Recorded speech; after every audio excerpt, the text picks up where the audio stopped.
जर जुन्या गाड्या तुमच्याकडे असतील तर ही बातमी तुमच्यासाठी आहे। जुन्या वाहनांबाबत सरकारने बदलला आधीचा नियम। गेल्या काही दिवसांपासून जुन्या वाहनधारकांच्या मनात जी भीती घर करून बसली होती ती अखेर ठरली आहे। वाहन ठेवणं आता स्वस्त छंद राहिलेला नाही, कारण केंद्र सरकारनं असा एक निर्णय घेतलाय की थेट खिशाला मोठा फटका बसणार आहे। तुमचे वाहन देखील जुने झाले असेल तर ही अपडेट तुमच्यासाठी अत्यंत महत्त्वाची आहे। केंद्र सरकारने मोटार वाहन कायद्यात बदल करून जुन्या वाहनांच्या वापरासंदर्भात महत्त्वाचा निर्णय घेतलेला आहे।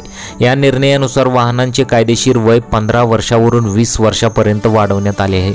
मात्र यासोबतच नोंदणी नूतनीकरण शुल्कात वाढ करण्यात आली आहे, ज्यामुळे हा दिलासा वाहन मालकांसाठी महागडी भेट ठरत आहे।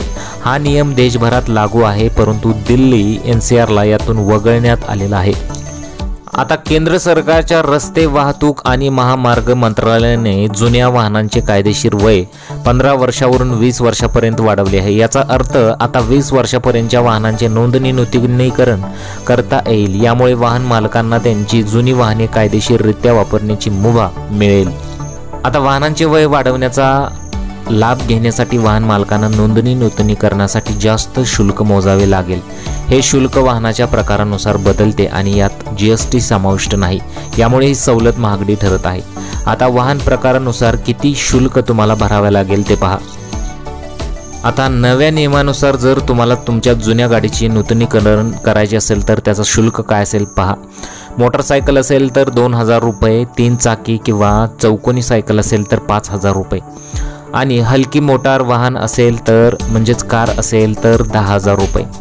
आयात केलेली दुचाकी आणि 3 चाकी म्हणजेच इम्पोर्टेड गाड्या असतील तर 20000 रुपये आणि आयात केलेली 4 चाकी आणि त्याहून अधिक मोठी वाहने असतील तर 80000 रुपये आणि इतर वाहने 12000 रुपये असा तुम्हाला शुल्क भरावा लागेल।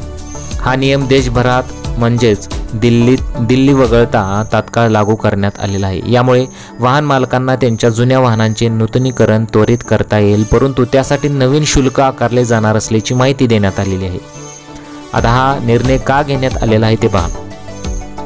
सरकारने दिलेल्या माहितीनुसार वाहनांचे वय वाढवल्याने वाहन मालकांना आर्थिक दिलासा मिळेल आणि त्यांना त्यांची जुनी वाहने कायदेशीररित्या वापरता येतील। तसेच यामुळे स्क्रॅपिंग पॉलिसीचा बोजा कमी होऊ शकतो।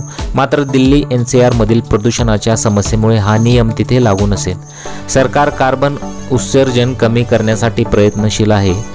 जुन्या वाहनांचे वय वाढवण्याचा निर्णय हा पर्यावरण संरक्षण आणि वाहन मालकांच्या सोयी यांच्यात समतोल साधण्याचा प्रयत्न आहे। मात्र दिल्ली NCR सारख्या प्रदूषणग्रस्त भागात कठोर नियम कायम ठेवण्यात आलेले आहेत।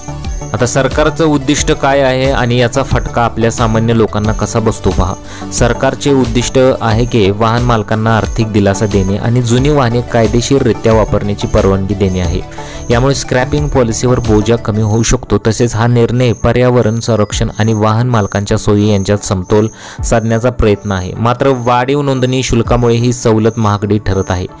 यामुळे वाहन मालकांना अधिक खर्च करावा लागेल। तर अशी संपूर्ण अपडेट आहे। तुम्हाला काय वाटतं? तुमच्या प्रतिक्रिया मला कमेंट बॉक्समध्ये जरूर कळवा।